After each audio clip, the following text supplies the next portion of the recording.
Rob, welcome to Curated Questions. Thank you so much for having me. I'm thrilled to be here. Excellent. Well, I always like to start at the same spot, and that is to understand, when did you first understand the power of questions? It's a really good question because you prepared me a little bit, so I Hmm. have an answer for you. Excellent. But I had to think about it and this is going to be a little bit of a retrofit because I don't think that I knew when it was happening that I was understanding the power of questions. But my honest answer to that would be when I was around 18 and I was in college and I sort of discovered the possibility of journalism as a thing to do with my life. I had been a very directionless person in my teens, and I was also very shy, and I remain a very shy and introverted person in general. Hmm.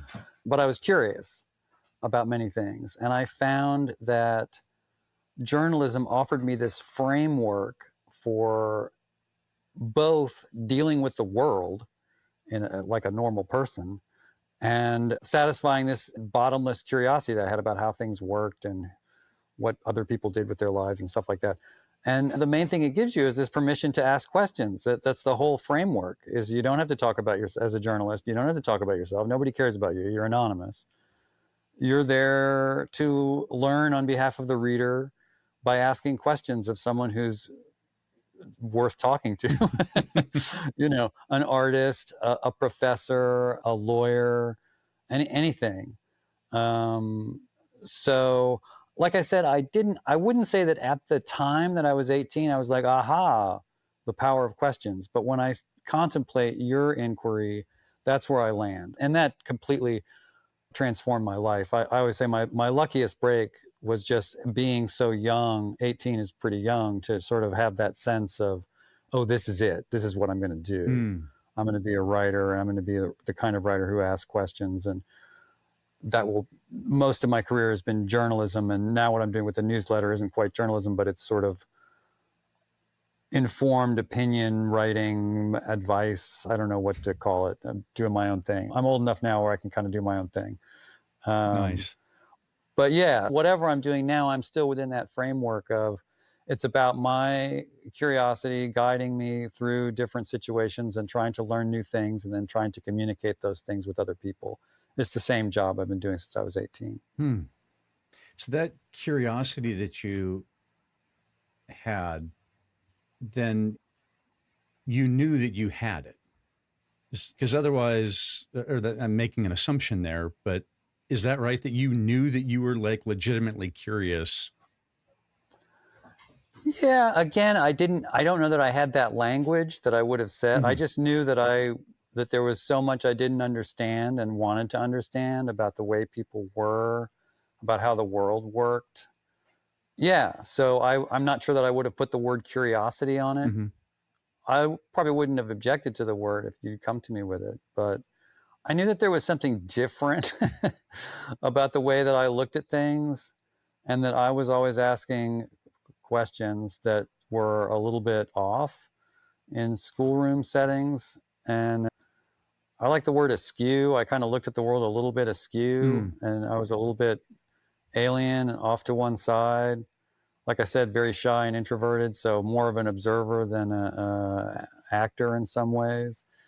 And wanted to see, like, why does this person behave this way in this situation and not in that situation? How did this building get to be here? Why do we seem to believe in these TV shows and not these TV shows? Things like that, just kid stuff. But it was there. And curiosity and questions, well, as you know, go together. Yeah. If you're curious and you're not asking questions, there's something's off. Yes. Yes. There's a blockage that needs to be freed up. That is for sure. Yeah, yeah. Yeah. That it's interesting that you chose to, this is my language, my interpretation, you Hmm. chose to lean into the askew Oh, and yeah. at least investigate, hey, I think I want to make a livelihood, right? Or I want to go down this path of chasing the askew, when the culture around us would be, no, no, no, no, no, you don't want to do that. I mean, we'll say that on posters, we'll put them up, around the office and say that, but Yes. really, fitting in and not doing the askew, that is really what's expected. Yeah. And yet Yeah. you still chose to say, I'm still going to take this path. That's, I don't, is that courage, craziness, or just askew? What are your thoughts? That's a great question. I mean, I would say that it was just who I was, and it was to my detriment for a long time in those earlier years when I didn't have a great framework for how to reconcile that way of looking at the world. Because I had a fascination with this. A very brief aside, I often mention that one of my heroes in life is Laurie Anderson. And I discovered Laurie Anderson, the performance artist, when I was about 15, because I used to not be able to sleep very well when I was at that age. And I would listen to the radio. And there's a station, I grew up outside of Houston. There was a station you could pick up in Houston, a Pacifica station. And they were playing her record, United States Live. And it was just so bizarre and so in contrast with what I was seeing on, television at that age. This is talking about in the 1980s. And I was very curious about who this person was. And the most fascinating thing to it was United States Live is a live album. Her performances at what I later learned was BAM, the Brooklyn Academy of Music in New York. And she would do this bizarre stuff, and then there would be this applause. And I was like, who in the world are these people? It sounds like there's a lot of people there. Like, she's not only being so strange and inexplicable, but there's an audience for it. That's incredible. And that's what I want. That was the essence of what I was curious about, is how different people make their way. And that's what gave me a framework, is like, oh, I could interview Laurie Anderson. Now, I never did. The timing on that didn't. But that would be what I could ask Laurie Anderson. How did you get this idea? Where did you grow up? Like everything you could want to know. So that was just all baked in. And you could have told me whatever, that instead I should like Journey or Foreigner or something like that. And that's what I should be listening to. And that's fine. I like Journey. But I wasn't going to change. It's just who I was. And in a small town, that was kind of limiting. College at University of Texas, where I went to college, is a huge school. And so it's like a society into itself. And that's where I discovered the school paper and the idea of journalism. And that brings us back to where we started. So that's a little roundabout response to the thing. But all these things kind of go together, I think. The askewness, the curiosity, and the understanding of the potential power of questions to put all those pieces into place. Certainly, looking at much of your work, I think that you really are using that askewness as a superpower, because whether it's in the art of noticing or the significant objects, which we'll talk about, it really is noticing what we often overlook. And so now, because of who you are, and not dampening that down, but rather embracing that, you're able to see the world through different eyes, and to be able to pick up on these things that a lot of people just walk past. And then when you're asking the questions about it, going, then I would say there's kind of a double whammy on the eye-opening experience. It's like, oh, wait, first I didn't notice that thing. And then it becomes, it's noticeable, but there is a story behind it. And so now it's this, I am inspired to start looking around or noticing and asking some of these questions. So I think that by you embracing who you are, it starts a positive domino effect to be able to see the world in new ways. Well, that's certainly the best case scenario. And when things are going well, then it feels like that's what's going on. And there are times it never goes away. There's still you're still sort of better off making witty remarks about current events on Twitter or something in terms of career. But when it's working, it's great. Yeah. And I'm very fortunate that I've been able to make it work fairly well for a long time. And, at a certain point you realize, like, well, this is it. And I'm not kidding. This is what I'm doing.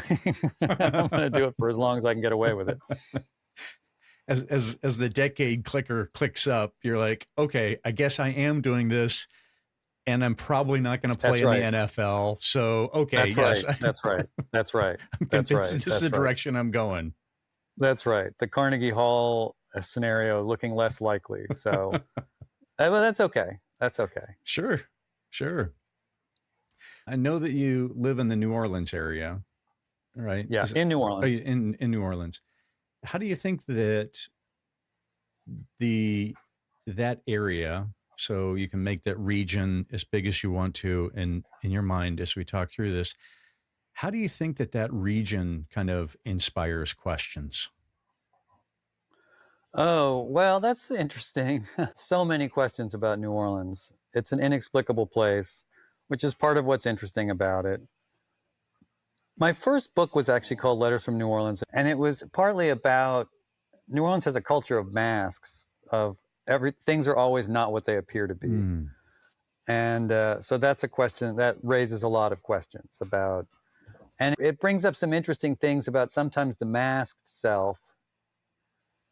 One of the point of the masked ball is that the masked self is in some ways the true self.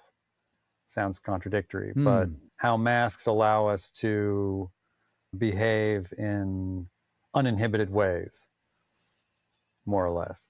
So there's that line of questioning that New Orleans brings up. And then New Orleans brings up, the obvious question about New Orleans is, why do you live there? It's crazy to live in New Orleans. It's crazy to own property in New Orleans. It's flood threatened and hurricane threatened and all of that stuff. But there's no real good answer to that. We've lived in a bunch of places, and I like a place that has a story, Mm. and New Orleans has a story. And New Orleans has a story that's still in progress and that no one knows how it's going to turn out. And maybe that goes along with that askew way of looking at the world and that kind of uncertainty, or that kind of embrace of mystery. And yeah, and questions are kind of at the root of that. But I've never really taken the time. You've given me a very good topic to think about further, Mm. because I do think that New Orleans, we lived here for a while, then moved away, and then moved back. So there's something about it Mm. that's got a hold on us. Yeah. And that's something that I question all the time, better for worse. I took a work trip down for just a couple days, 2 years ago ish. That's the first time that I had been back since like the early 90s. And Mm-hmm. the early 90s, I was in the Navy. I had my first experience with hand grenades. Oh, my. Oh, The drink, you the should explain to drink, people not who, the yeah. things that require a pin pulling and explosions, Right. although the hand grenades live up to their name as far as their potency and Yeah, wreaking yeah, havoc yeah, on one's body. yeah. Um, but I was also a big fan of Anne Rice. So, Oh, yeah, my wife is is too. she okay? Those were the things that informed kind of my history, which is not very deep, but those were the data points. And being in and around the city and just listening to some of the jazz, and there is just so much history to it. And it is an eclectic history because just Yeah. of all the different pieces that come together and kind of merge there. And it seems to me that's celebrated, or as a Oh, part of yeah. the ethos of who New Orleans is and its people. Um, so it feels like everyone has a story, more so than if you're walking down the street in some other city, you realize everybody has a story. But it feels like when in New Orleans that legitimately everybody has a story. Yeah, I think that's true. I think that's astute, and I think I've said for years that I think it's one of the underrated qualities of New Orleans is that it's a conversational Mm. city, meaning that you can fall into conversation with a total stranger, and they're very good at asking questions to get to your specialty, and they're very good at answering questions. And Hmm. uh, if you're attentive, people sort of talk about small talk in a dismissive way, like, I hate small talk. Amazing small talk in New Orleans. Like, you just never know where a story's going to go. I've joked that like you can't be on an elevator for more than 2 minutes without someone striking up a conversation. Mm, It's because everybody's got stories, and everybody's got good stories, bad stories, crazy stories, stories you wouldn't believe. And if you, and I'm sure we'll get to this, but as you know, the real trick to questions is listening to the answer. You can have the best question in the world, and if you're just sitting there waiting for the person to stop talking so you can ask your second best question in the world, you're getting nowhere. right. And people here pick up on that. And so I'm sure people everywhere pick up on it. But if you can convince someone that you're interested, people love to talk. And people in New Orleans love to talk. So it's a great city for collecting stories, for sure.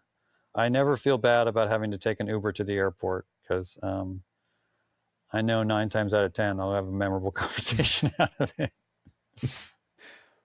And is it fair to say that, especially following Katrina, that the people in New Orleans are there because they want to be? Well, yeah, I mean, it's a complicated question, and I hesitate to speak for the city of New Orleans in the aggregate like that. And we were not here for Katrina. We were living somewhere else at that Okay. time. But yes, I think that I think people are choosing to be here. There are, of course, stories of people who like don't have the economic opportunity to move. I'm not trivializing that. Mhm. And Yeah. there are people who moved and came back. And there are people who moved and were sort of good riddance. There are all kinds of different experiences out of that. And that's a bit of a tricky subject, a little above my, Gotcha. like I said, I don't want to be caught speaking out of turn about generalizing about this complicated city. Understand. No need to speak for millions of people. I got it. um, if you found yourself forced to move in a couple weeks, what's the first thing you think you would miss? It's hard to boil it down to one specific thing. I guess the word I would use is the culture, in the Mm, sense that there just aren't many places where some combination of the architecture, the way people treat each other on a daily basis, the way they interact, the music, the food, the sort of distinctness. mm, It's different. It's yeah. different. I mean, to go back to the askew thing, that's probably maybe why I sort of feel at home here, is that it's just different. It's out of step with the rest of the United States. There aren't many places left in the United States. I'm not saying there are none, but Mm, there aren't that many left that are truly like different than the rest of the United States, that just, for better or for worse. And there are some worse parts of that go along with that. But that's what I would miss, is this sort of uniqueness, the sense of difference. That said, I'm not against other mhm. places. I Yeah. like to, visit other places or whatever, but it's got a personality, and I would miss that. Yeah. We're going to probably bounce around a little bit chronologically, but let's go ahead and talk about the art of noticing. So, Sure.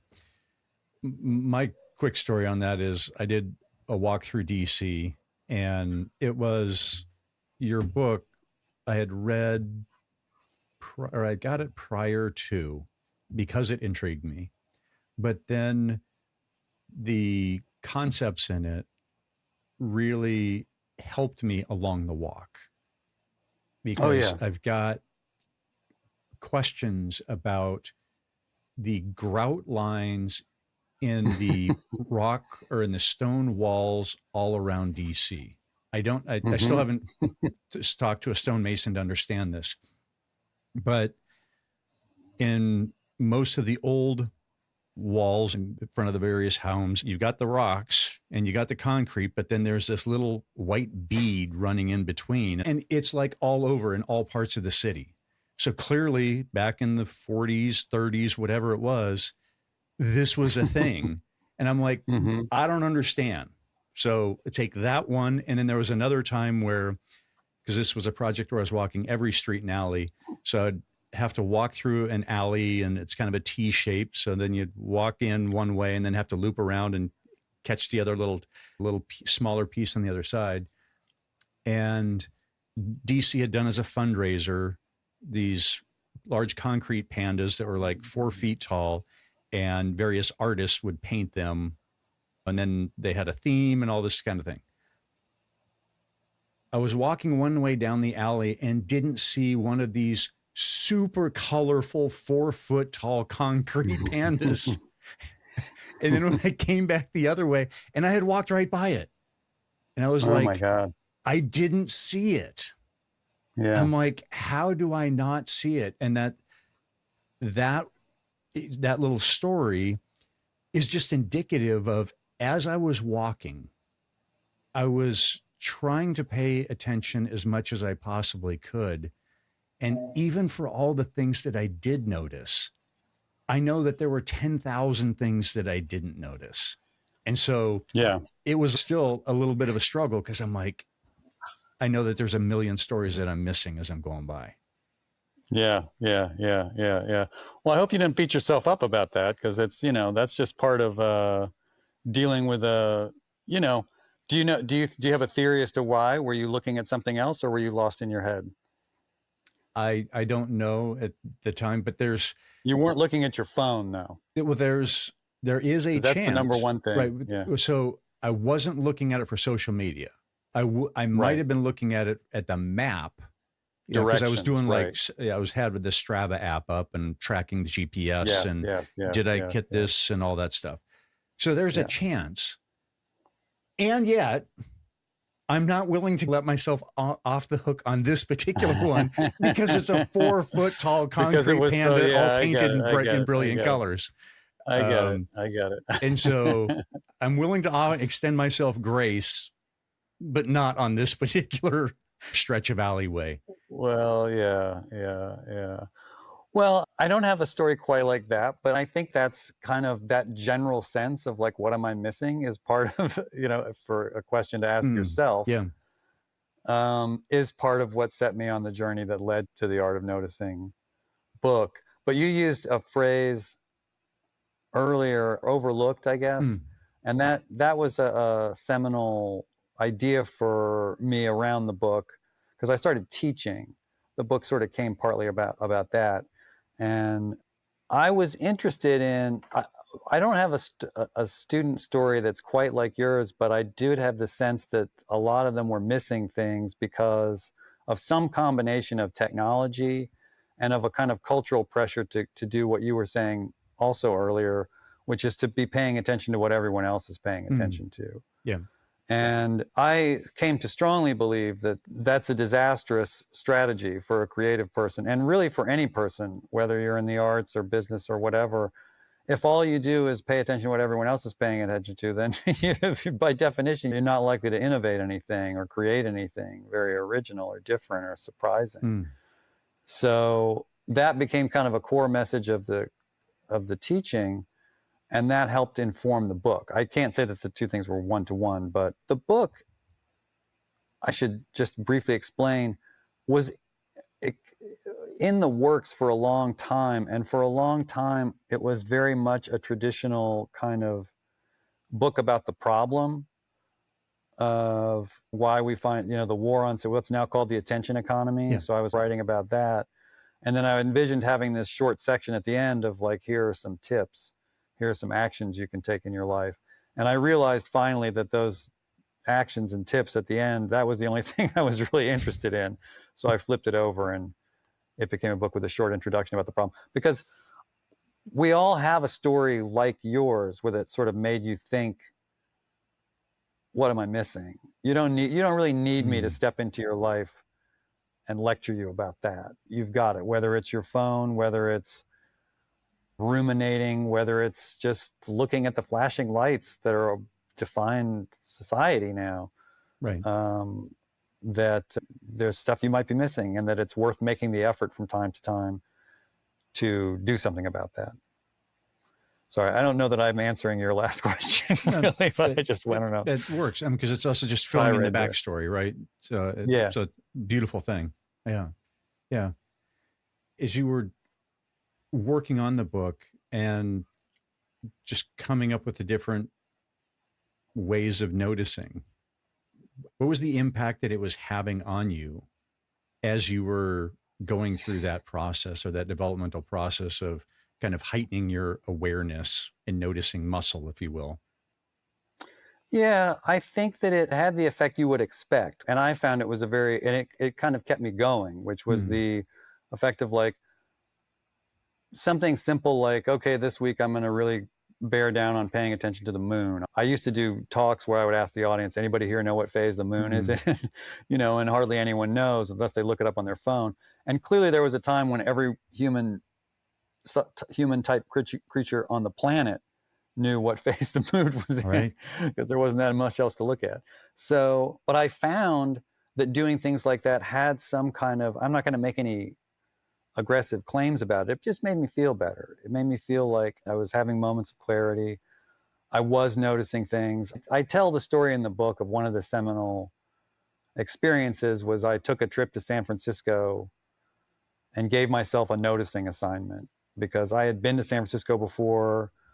I knew the basics. I knew it too well to be a true tourist, but I also wasn't going to have time to do any real determined, like I'm going to go out of my way to go to the museum or Hmm. something like that. Like I've got a lot of appointments. So I just said, I got to give myself an assignment. And my only parameter was I'm going to look for something that no one particularly wants me to look for. So I made it security cameras, right? And so I looked for security cameras wherever I went, and I found it really fascinating. I wasn't doing anything with this. I wasn't writing an article or making a project, but it was like, yeah, you realize there's different types and there's different strategies. With some of them are placed in ways where it seems like they want to be seen, and some of them are hidden away. And it transformed the way I was seeing the world in a small degree. And I just felt really good about that. And I kind of did want to do a project on security cameras for a while, but I never got around to it. There's been plenty of stuff done on that. But so those kind of things, I found that it was re-energizing to me creatively, and it was giving me new ideas and giving me new a new way of playing in the world. I'll say it that way. That even a trip to Walmart, never fun. If you transform it with a noticing assignment and say, while you're there getting your 5 things, keep an eye out and just make a decision about what's the weirdest product that's on display. Hmm. And just have that sort of childlike curiosity, gamification of the world thing. I don't know, that's not going to get you promoted, but it's going to make your day better, and I'm a big fan of that. So that kept me going too. Hmm. So over the last several months, as I shifted from going into the office to now doing this curated questions work full time, I'm spending a lot of time just sitting at the desk. A lot of the days are not very different in and of themselves. Mm-hmm. And that act of noticing when you do go out or just something such that there's a different kind of a stamp on the day. It's like Yeah. this day was different because this week was Yeah. different because it demarcates time, right? Because otherwise it's just this time is just rushing by. And I look back and I'm like, where did the last month go? Like, legitimately, I don't know. And I've done nothing, quote, significant because it's only been working on the computer. So by taking these opportunities and really noticing in whatever fashion you choose to go after, I think it just makes life more memorable to now, because now you got some funny stories too. Yeah, I agree. And I think that shift in mindset builds on itself because once you sort of can open yourself up to like attending to the unusual bird song or Mhm. whatever it Yeah. is that captures a moment for you, um, it makes you more open to experiencing things like that again, and it sort of opens up your senses. And I couldn't agree more that it makes the day, it like differentiates the day. I've gone through phases where sometimes I'm disciplined about this and sometimes I'm not so disciplined about it, but I do sort of notebook jottings about things that uh, the one that just happened that I got held up briefly by a pigeon walking across the road, and I was like, okay, chickens, why do they cross it? No one ever asked why does the pigeon cross the road, Now, is that an important thing? No. Did it make my day better? Yes. And I think that we, especially now, can use those kind of things. And I do think that they give you a mental break And this tilts into mindfulness and that world, but they ground you and make you present in ways that I think are ultimately quite mentally valuable. Mm. So I think you're doing the right thing. Yeah. It just, to me, it's been the necessity, because otherwise life is just going to slip by. So bringing back to questions on noticing, what are some ways that you've used questions to dabble around the noticing? Or what would be the Venn diagram, if you will, of your experience with noticing and questions? Because there's probably 1,000 questions that I should be Sure. asking. No, there are a couple of things. There's a big thematic idea, and then a follow-up that I'll do them one at a time. The thematic idea, that there's a whole, in the book, there's a whole section that's kind of about noticing, is about noticing other people too. And we were talking about the importance of, no matter how good your questions are, it doesn't really matter if you're not listening. There are a bunch of exercises in the book that deal with that in one way or another. And a lot of them come down to interviewing someone. I was inspired by Dave Isay's project, Sound Portraits, but interviewing a family member, interviewing a neighbor, Great. all of these kinds of things that are just designed to be, and I've had students do this, and some of the results were just terrific, or I should say, students of another teacher. My friend Anne, who teaches at the New Orleans Performing Arts High School, NOCA. I go to visit her class every year, and one year they picked the interview assignment, and they would interview their little brother and stuff like this, and it was fantastic. And you could tell that they had a great time. That format of giving yourself permission to ask questions, which sounds so simple, but again, it goes back to that, my discovery of journalism is this framework that allowed you to ask questions. So all I was doing in the book was that, like, you could think of the idea of asking your little brother questions without me, but I'm giving you permission to say, interview your little brother, come up with 5 questions and have a conversation and see where that goes.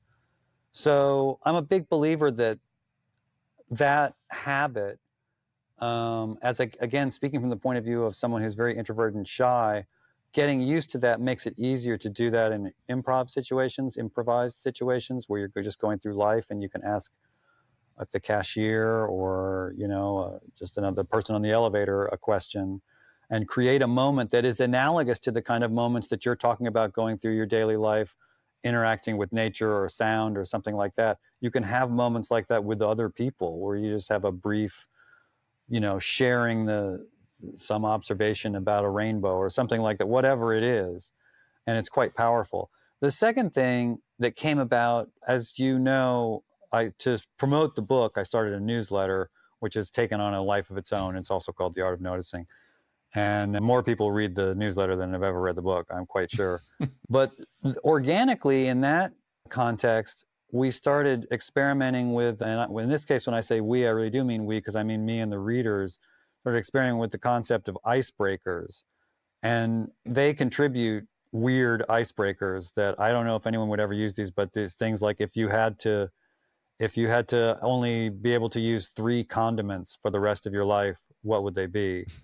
Questions like that. And I get notes that people use these in work, that their Monday morning meetings and stuff like this, they'll use one of the icebreakers, and it's just a way of starting weird conversations, or not weird, but weird, but surprising conversations that are much more genuine than the standard sort of, where did you grow up? And there's nothing wrong with the standard questions, but I have found that there is quite an interest in these sort of oddball questions as being weirdly addictive and revealing, almost accidentally. But they're light enough to where there's nothing threatening about them, and they become another source of connection. So that's not in the book, but it's something that came about indirectly in the newsletter and with the readership.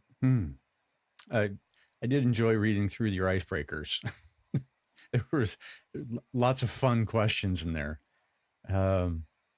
Anything jump out at you? Or I don't want to put you on the spot, but Not well, my memory just isn't that strong to begin with, so I didn't have I'm anything to sympathetic. lock I know in. what you mean.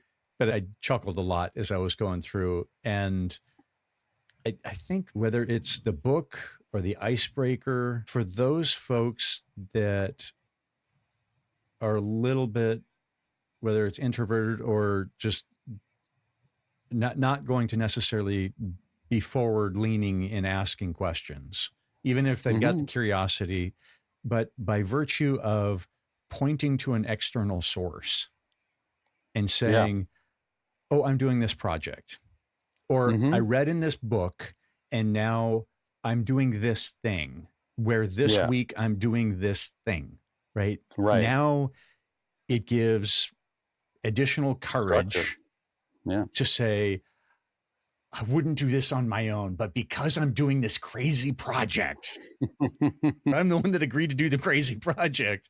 Right. But Right. it still gives this external source that now you can go about and do it. I did a Absolutely. I did a project of talking with people, and it was a similar kind of a thing where I'm like, hey, because I created this hashtag year of connection thing, that now gives me license to go and talk with anyone that I choose to. Right. Right. And, right. And it's something that I made up, and I'm putting it out on social media. I appreciate how these external things can give that courage, can give that permission. Absolutely. Absolutely. I keep going back to this, but it's related to my discovery of the thing about journalism was this structure and permission structure that gave you this, like, I'm sorry to bother you. I normally wouldn't bother you, but I have to ask because they're waiting for the assignment. The editor is waiting for me to come back with, so I got to ask. I got to ask is the key, the key permission slip. I got to ask. Maybe we need to do something with that. Yeah. I got to ask. You could have a lot of fun with that, I'm thinking. Yeah. But I have been thinking about how questions grant agency in, especially in today's world where power is flaunted so much, and how having questions now gives that courage. But it takes courage to ask the questions and to ask them of power or those in power. I see it as such an important gift and aspect of who we are to be able to give voice to our questions. What are your thoughts on questions and agency? Sure. Well, I mean, it goes back to another one of our themes, which is paying attention to what no one really wants you to pay attention to. And one of the ways that problematic policies and social norms persist is that they aren't questioned, that people just sort of go like, well, why do we, whatever, fill in the blank. I don't want to actually start a political controversy here, but why do we do X? And it's like, well, that's the way they're telling us to do it. So that must be the way it gets done. And it's too much trouble to ask any questions about that. An unquestioning society is a society that's really not going to make a lot of progress, because if you're not zeroing in on the problems or the questions that aren't being addressed, then they're going to remain unaddressed and perpetuate themselves. And there's a lot of power in asking questions. As a journalist, I don't happen to be the kind of, like, I wasn't reporting on Watergate or anything like that. But that's a strain of the profession that is designed to say, over here you said this, over here you said that. How do you reconcile these things? Like those kinds of questions that come from deep listening, deep paying attention, and looking at things that no one wants you to look at. And it's crucial. It's a vital thing to grease the wheels of a society. Based on that, it's fair to say that it's a good test of in our case, democracy, to see how welcome questions are or how they're handled. Sure. Yeah, I mean, attempts to limit or control questions are a very bad sign. This is out of my lane. I'm not an expert I'm not a political scientist or anything, but to me, it seems like the ability, the permission to ask questions is pretty vital. And as I say, a society that doesn't allow for questions, it doesn't have a bright future, it would seem to me. Yeah. No further questions is not the right is not the right response to I gotta ask. Yeah. So that's applicable from the White House to the dinner table, right? It's like, Yeah. okay, if we want to be in a relationship and we want to have communication, then yeah, we need to be encouraging that. Yeah, I mean, I think you had a question about bad questions or something along Ineffective those lines. questions. Yeah. Yeah. Ineffective question. And the most ineffective question is the unasked question, right? And not shade this one way or the other. If I'm making judgments about someone else's politics, maybe I should be asking them some questions first. And maybe or I'll say this way, that if I refuse to ask them, but like, I don't need to ask that person questions. I already know exactly what they think and where they're coming from and why. That's a bad sign. And that's kind of the worst question is no question, often, not always. Right. I mean, I'm not saying there are times when people need their space and like, there's always exceptions, but there's a high risk that the worst kind of question could be no question at all. So from an organization, take it that way just for a second, to say it's should be a gut check if in your organization questions are not prevalent. I would agree with that. Yeah. I mean, if it's not healthy for a country, it's not going to be healthy for an organization to not have a questioning environment. And that what that can mean is that the answers to those questions are not good. Yeah. And that's why they aren't being answered. Again, there's a dose of reasonableness within this that you don't want to feel like, well, the intern should be able to interrogate the CEO on things that the intern doesn't know anything about. Yeah. But within reason, a hostility towards questions is a bad sign. This may be going back to the early days, but have you had any folks that have inspired you in how they've used questions? I guess that could be journalism or, later on as you've gone on. Have there been folks that you're like, wow, I just love the way that they use a question? Yeah, I wish I had some good heroes that I could immediately point to on this. I don't really. I have great admiration for just a huge swath of professional interviewers, including you doing this right now. Ironically, I'm not a very eloquent question asker, and I really admire people who are. I'm always sort of a talk all the way around it 3 times person. I get it out, but there's no one in particular that I would single out. I should put more thought into that. It's a good question. But also because I've written for print so much, as opposed to broadcast or however you characterize. I mean, I would characterize what you're doing right now as an equivalent of broadcast, even though it's not broadcasting. But like, we can hear your question and you sound good and it sounds like, oh, that guy's smart and he's articulated the question. No one ever hears my questions, so it doesn't matter. The lesson that I learned very early on, I worked for a publication called The American Lawyer, where part of the job was this project called the AMLO 100, which was calling firms to get them to disclose their revenue for the year, which they had no obligation to do.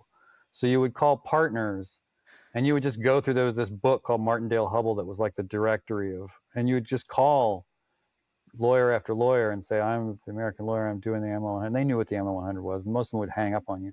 But then you'd get someone every once in a while and you'd talk to them, and they trained us. And one of my bosses was this woman named Karen Dillon, who has gone on to do all kinds of great stuff, and she's an author now herself.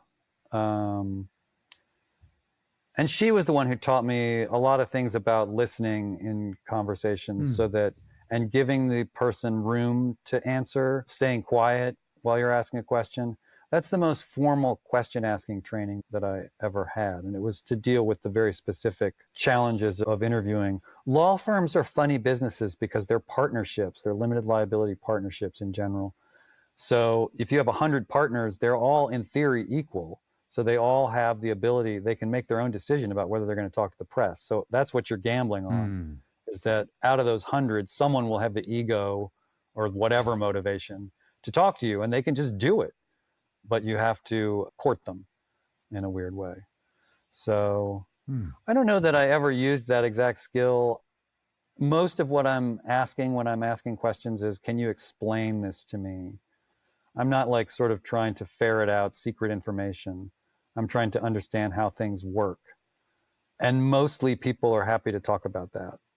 But there are things they don't want to tell me, and money is often an issue, of that they don't want to say how profitable something is. I still write a lot of business related stuff. But when they're talking about, I did a story not long ago about the Sharpie, which is a good example of how all this stuff comes together.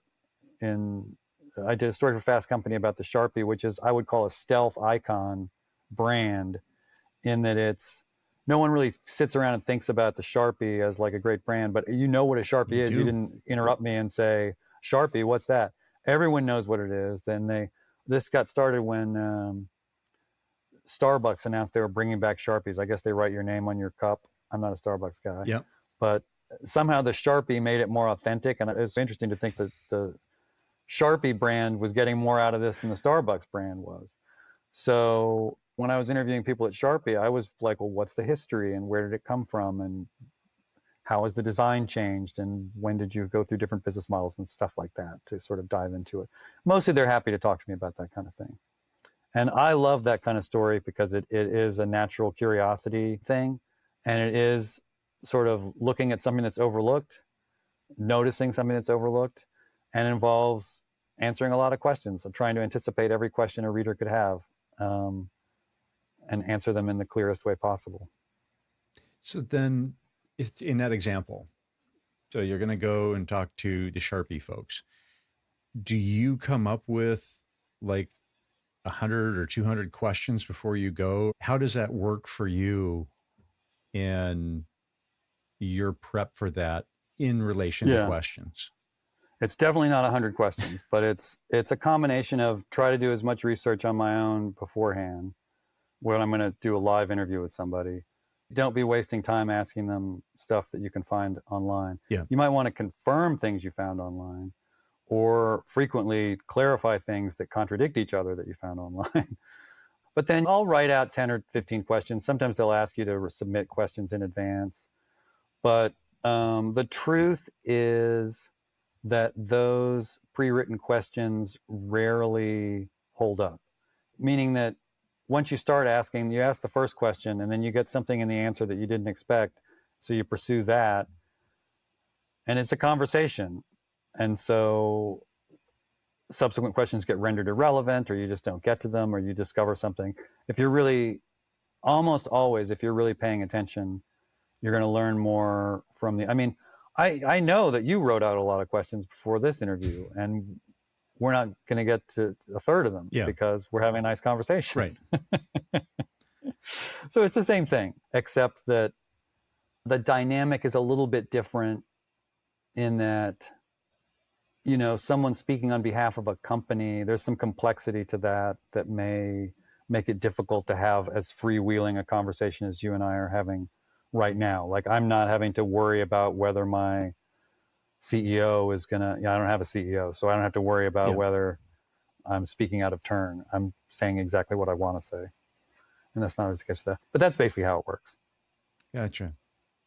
And then I think you mentioned it here, but just to confirm. So then once you're in there, you're just really kind of letting your curiosity, you're really following your curiosity and really listening, doing your active listening to pick up on subtleties or whatever it is, so that you can find those little nuances and those often overlooked things.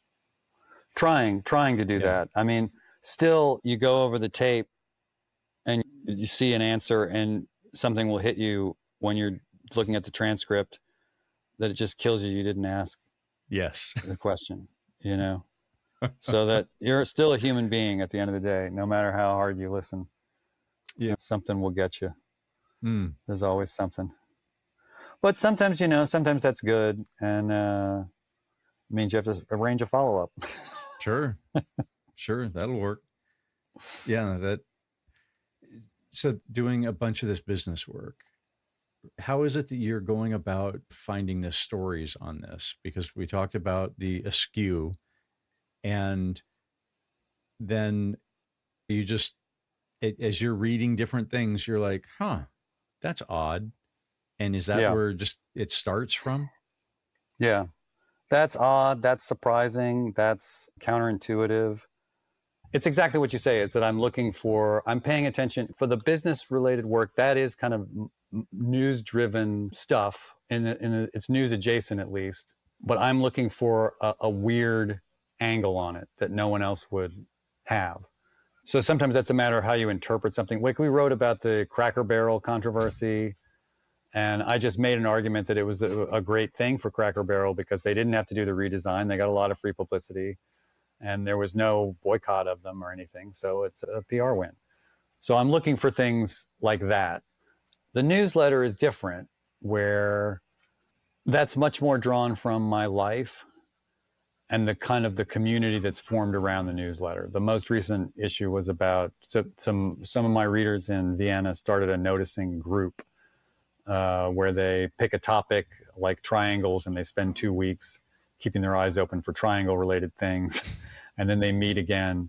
And some of them make zines or do creative things with that as their prompt. And I just thought this was fabulous. And it's very much in the askew ballpark. And it's too weird to run in a mainstream publication, right? But I don't have to worry about that because I'm running my own show at the newsletter. So on your newsletter, the community that you've built there, that's beautiful, and love to build that kind of thing with curated questions, or it would be part of the intention going forward or as I go. But what do you think really contributes to the success that you've had there? Or what are some contributors, let's say? Well, one of the big ones is longevity, because I've been doing this for about 6 years.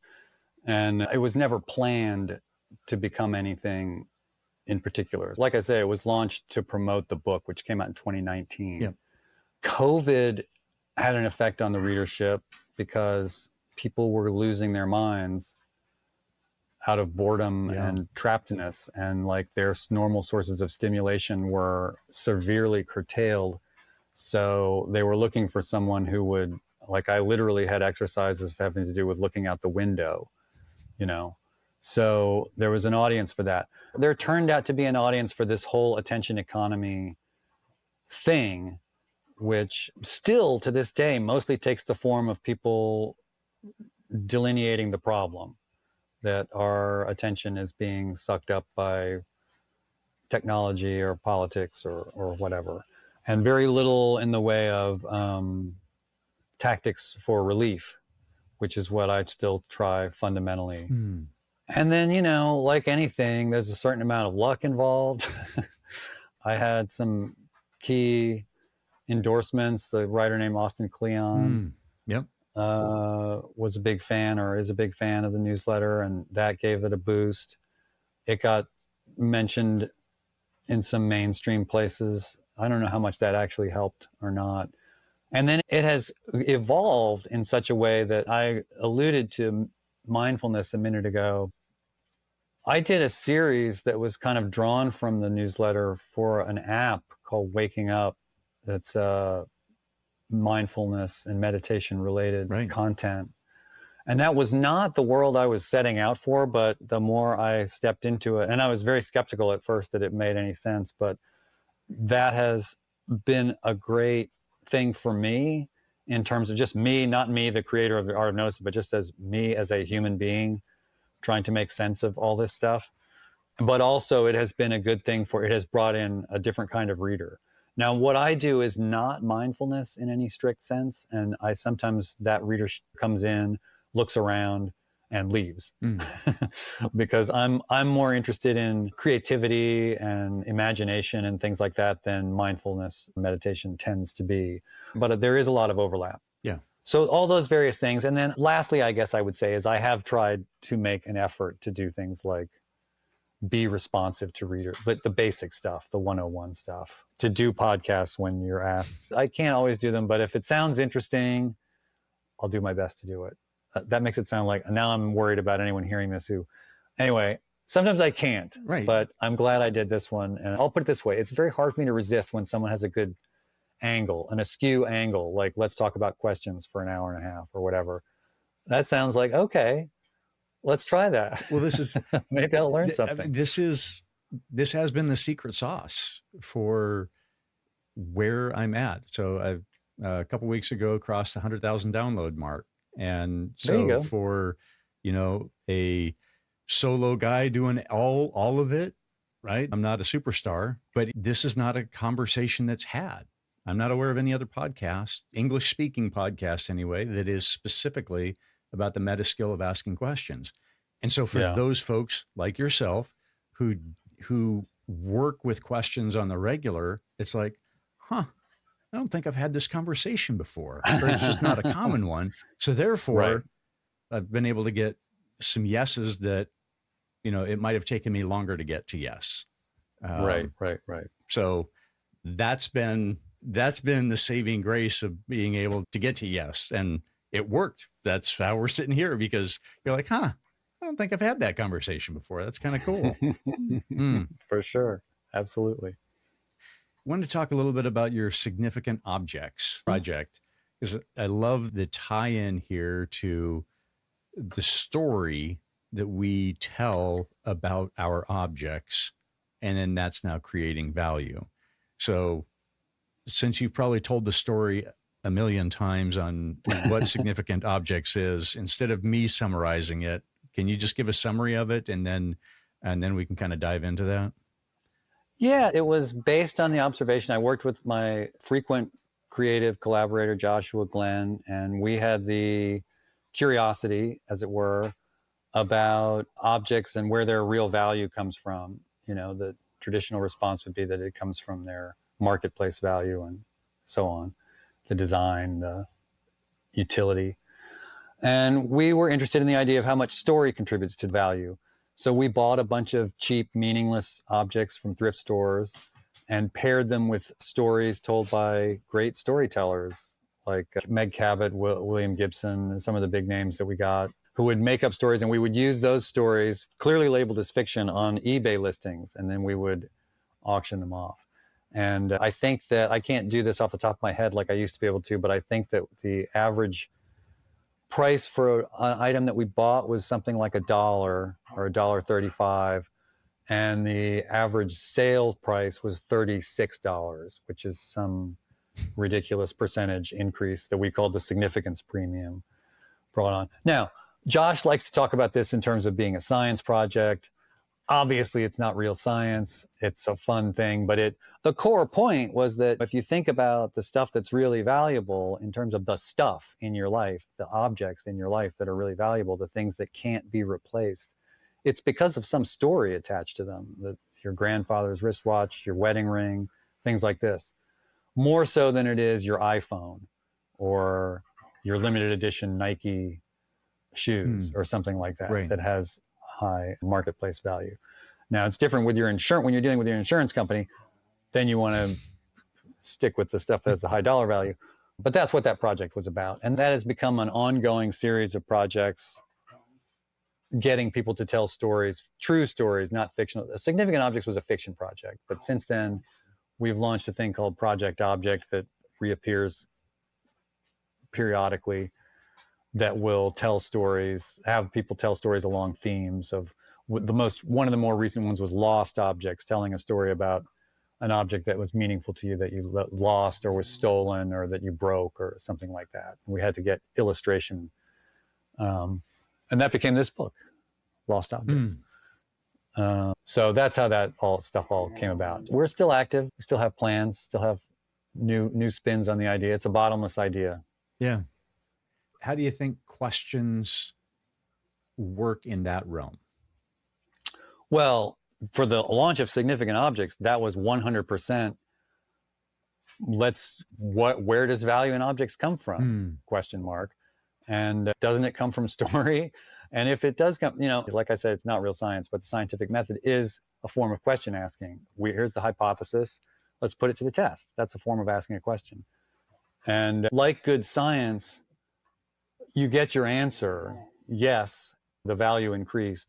Then it immediately begs the question of, well, why? Was it this? Was it that? It raises, that's the scientists are supportive, there's that famous book, Ignorance, that talks about how science isn't about chasing facts, it's about chasing ignorance. What kind of ignorance can you generate through your experiments? What do you want to know next? So that's why it's bottomless, is because there's always some new answer to explore and to question. I did not originally frame significant objects in those exact terms, but it's another one that retrofitting it, it's easy to see that that's a question-driven project. Yeah. We wouldn't have done it if we had. And we really didn't know. I mean, we felt pretty good about it. We felt pretty confident about it. But if the initial auctions, because we rolled out the auctions over a period of months, if the first couple of auctions had gone badly, I'm sure we would have just folded up shop. We wouldn't be talking about it now. But it gained momentum, and it was like, okay, let's keep going. Let's see let's do 100, and then let's do 200, and so on. It's the appreciated reading some of the stories, and you get great writers, and they'll come up with remarkable stories. So the stories are fun to read. And then you also look at the object, and then we realize that the story is just fiction, and it's literally a dollar object. This is the land of misfit toys or whatever it was. It was left over. Overlooked stuff once again. Yeah. And I remember a white elephant gift that we had done at one point, and it was like a mechanical gerbil type or guinea pig type thing anyway, and it would dance when you pushed a button or something like that. And it was literally on a dusty shelf in some dime store kind of a place anyway. And I bought it, and this guy at the White Elephant actually fought for it. He thought it was the best thing ever. And it was just like, my wife and I were like, we got what we thought was like the most obscene. Not that it was, it wasn't right, but just the craziest thing. And he found great value in it. So that's fabulous. The stories that we tell. So I'm not sure. I don't know if it reminded him of his pet guinea pig as a boy or what that was, but wow. Yeah. No, it's a subject I love. And I still write about that stuff in the newsletter sometimes, because I do have an interest in overlooked and undervalued objects and material culture, and how those things kind of relate to what we notice and what we don't notice. And it's fun stuff. And one of the exercises in the book, I think, is to ask people about, if you go to someone's house or office, to look around and ask about the strangest thing that they've got on display. And that is guaranteed to get you the best story, because you'll have a trophy, a vase, obvious stuff, and then there'll be some weird, like your white elephant object. Yeah. That is like, what's that about? And then you're guaranteed to get a good story. Beautiful. Have there been any questions that you kind of carry with you? And this is probably a bigger life thing, or maybe there's specifics, but questions that have just meant a lot to you as you've kind of gone through life? I don't know. Again, because this framework is, I think that there's a questioning mindset rather than a question specific that I would always point to. I guess I'm often puzzled as to why things are the way they are. And my friend Paul Lucas, who writes a newsletter called Inconspicuous Consumption, he talks about this, about why he's very obsessed with how did it get that way. And he's very good at spotting mistakes in the built environment, signs that are misaligned and things like this. I don't quite have that mindset, but I understand where he's coming from. And it's a similar mindset to mine, which is it sounds cliche to say childlike, but it is that kind of sense of openness to what's going on around me and why. And I'm thinking about the airport in particular as a place where you're just sort of like, it's the most boring thing in the world to be stuck at the airport. And inevitably, I end up sort of looking at what people are wearing and like, why did you buy, like a t-shirt that says bourbon or something? And it's like, why would you buy that? What would, what? So it's more situational. I don't have there's a questioning openness, an openness to questioning. So questioning mindset rather than specific questions. Do you have a specific question that you carry with you? Well, the question that I have found most valuable over the last couple of years has been Jerry Colonna's question. And that is, how have you been complicit in creating the conditions you say you don't want? Oh, yeah. And I use that like anytime I pick up the news, because I'm looking at it from world leaders, all these different factors. And I'm like, because generally somebody's complaining about something or doing something. And then that is a filter that I go through. A question that I've been working with here recently is, what question are you avoiding that would change everything? And so as I was working with that question, it's, what question are you avoiding is easy, relatively easy to answer, right? Or it's like, oh yeah, this is what it is. But then it's that pause that comes in to say, that would change everything.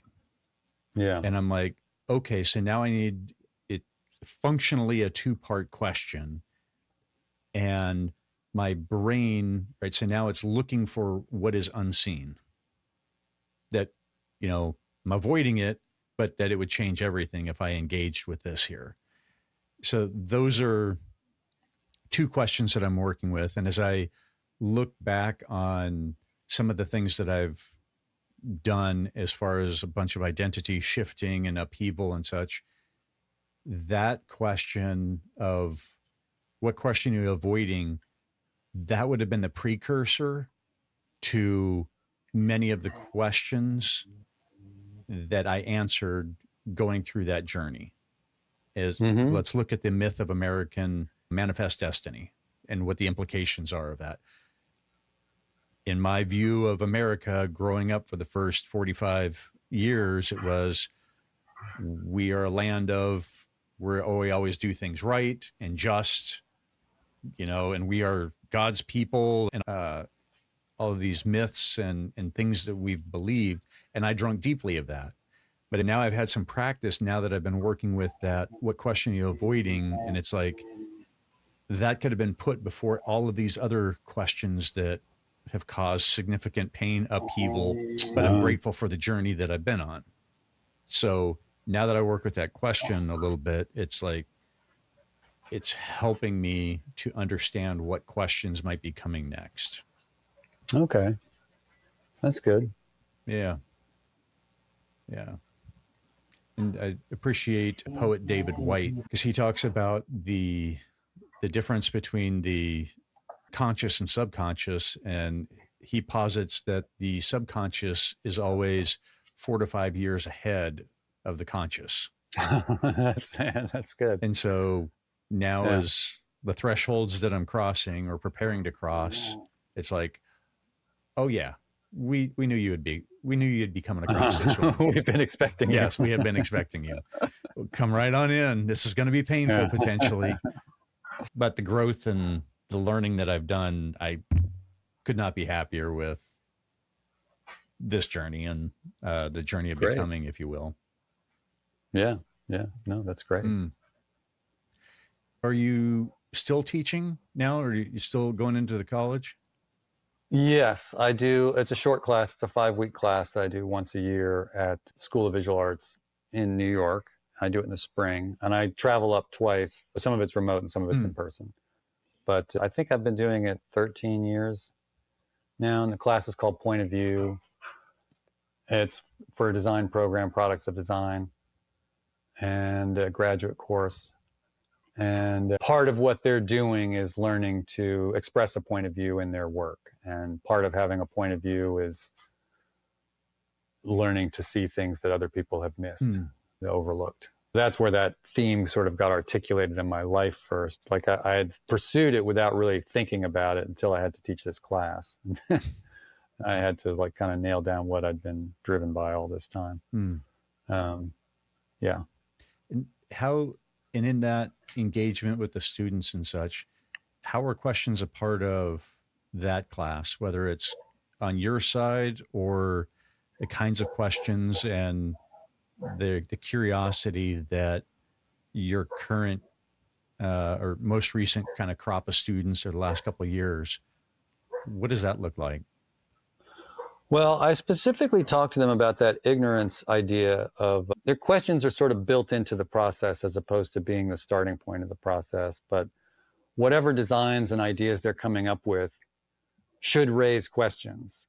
They shouldn't be considered final answers because the course is so short that you want to sort of push as far as you can in the time that we have. But by definition, what we're doing is going to be leaving some things unanswered, and that's okay. Mm. And then secondarily, my question for them is what makes your work different? What makes it you as opposed to just anything else?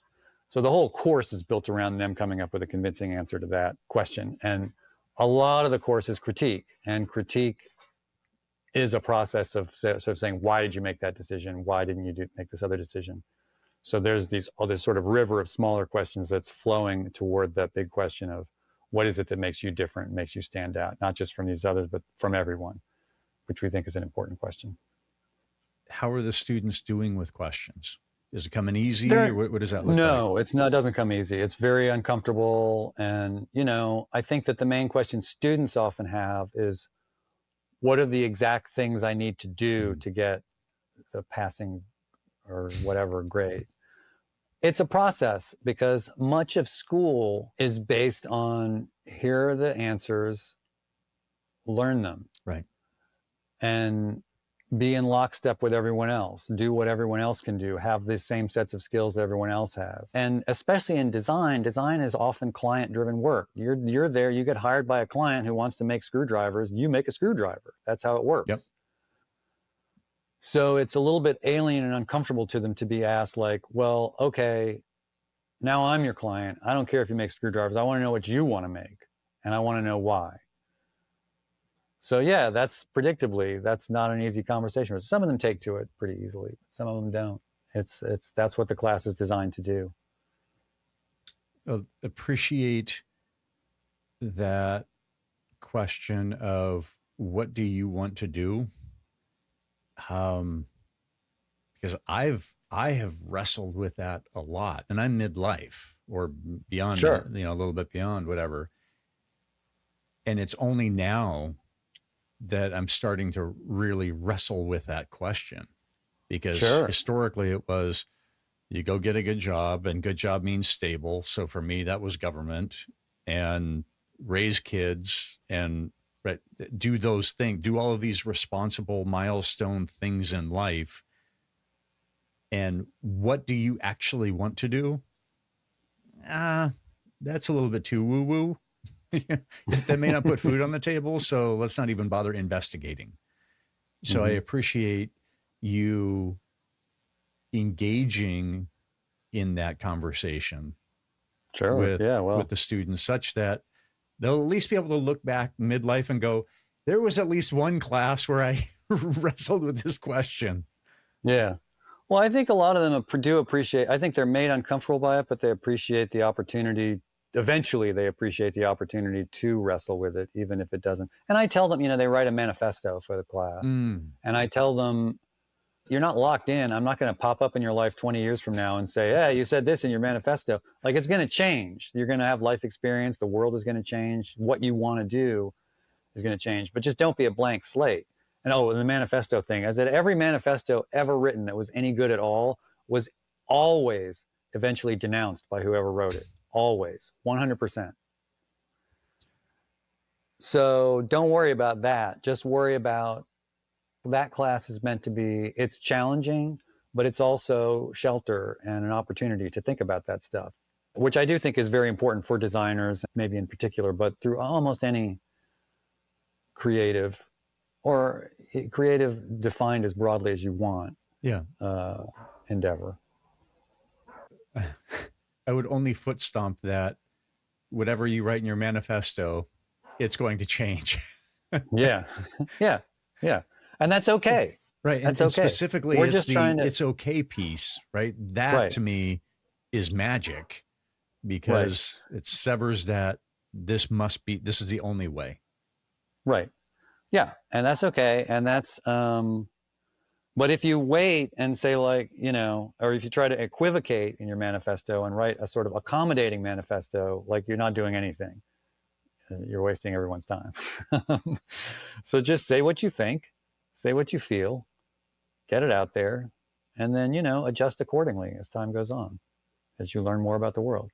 I don't say this part, but it's like, because you don't know anything, when you're 25 years old. You have no idea. And the world is going to change. So, Especially for the generation. the generation that's coming through now. And then, and how AI is going to affect and it's going to radically change things for folks.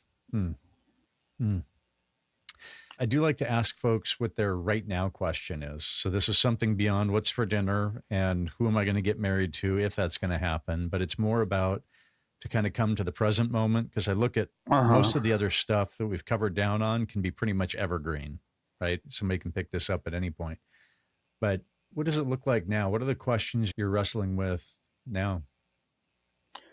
Well, this may be too much on the practical side, but as we speak, it's early November. So the end of the year is now suddenly coming. And I'm at a point where I've got some questions about what I want to get done before this year ends and what the priorities are going to be for next year with the newsletter and with some of the newsletter features, including the icebreakers, actually. So there's that kind of thing. And then I have many questions about things that are beyond my control, about the economy and and the state of the world. So those questions are lingering. But is that getting at what you're looking for? You're looking for something a little bit different. Oh, as far as I'm concerned, I have no, I don't have a place to judge. Okay. This is, there isn't a right answer. This is what it looks like for you. Yeah. Yeah. Yeah. I guess I'm asking the question I make my students ask. What do I want to do? That question never goes away.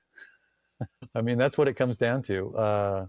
So the those short-term things around the newsletter are ultimately long-term things of, like, what are the priorities in the time that I have remaining? Yeah. What do I want to get done? So we'll see. Gotcha. Okay.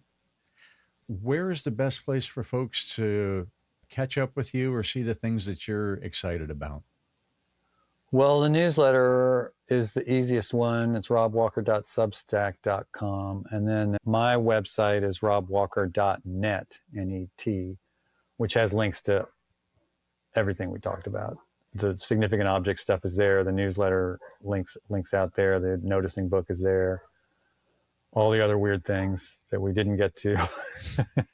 Hypothetical development organization. That is amazing. Yeah. It's another one that would take too long to explain. But plenty of entertainment there for people. And I'm not that hard to get a hold of. So you can find me on those places. Yeah, excellent. I'll definitely put links in the show notes and that sort of thing. Yeah, and I will absolutely encourage folks to check out your newsletter and also your website, just because you have written a lot. I mean, like, you've legitimately written a lot. I realize it's also put food on the table. So you produced. Yeah. But yeah, I love perusing around your website and reading articles and going down all kinds of rabbit holes and meeting other folks that you're connected to and the like. So it's a great resource. Well, thank you. Yeah. Thank you. Yeah. Like I said, I got very lucky by having a pretty good idea of what direction I wanted to move in at a pretty young age. And I've had a lot of fun. Yeah. We're putting some good stuff out into the world. So appreciate that. So, Appreciate that. Rob, just formally, I want to thank you for coming on and being a part of the Curated Questions community, and just bringing your insights and how questions have been functioning in your life. Thanks for bringing that conversation here. I appreciate it, man. Thank you so much. I really appreciated all your great questions. Perfect.